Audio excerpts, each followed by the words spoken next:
Tiga tanda pasangan rasa tak dihargai. Kadang-kadang dalam perhubungan, sama ada sebelum kahwin ataupun semasa berkahwin, kita take for granted, especially lepas kahwin. Antaranya, pertama, orang tu sebelum ni dia bercerita lah, benda kecil pun dia cerita, apa dia rasa, apa dia buat kat rumah, apa dia buat kat office, dia cerita. Tiba-tiba, dia macam tak cerita dah kat awak. Benda besar pun dia macam berat mulut nak cerita. Ini kadang-kadang sebab sebelum ni awak tak menghargai dia, so dia pun malas lah.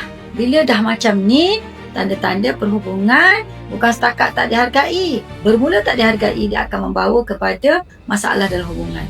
Yang kedua pula, dia mula jawab pendek-pendek sebab mungkin dia marah, dia penat. Belum ni dia suka explain.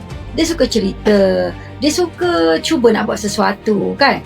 Tapi lama-lama dia macam rasa dia cakap macam dengan dinding tau. Cakap macam tak ada orang, cerita-cerita macam orang tak layan. Orang duk bercakap pasal kepenatan, awak bercakap pasal kepenatan awak, beban awak, tanggungjawab awak.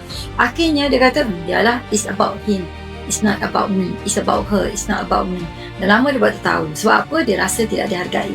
Yang ketiga, dia hilang semangat untuk bagi lebih. Sebelum ni kan, dia hidang makanan, dia bertanya khabar kepada awak, dia put effort lebih.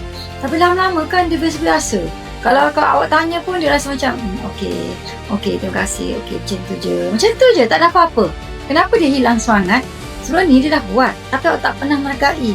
So sekarang dia belajar untuk menghargai diri sendiri. Awak kena kesan tanda ini sebelum terlambat.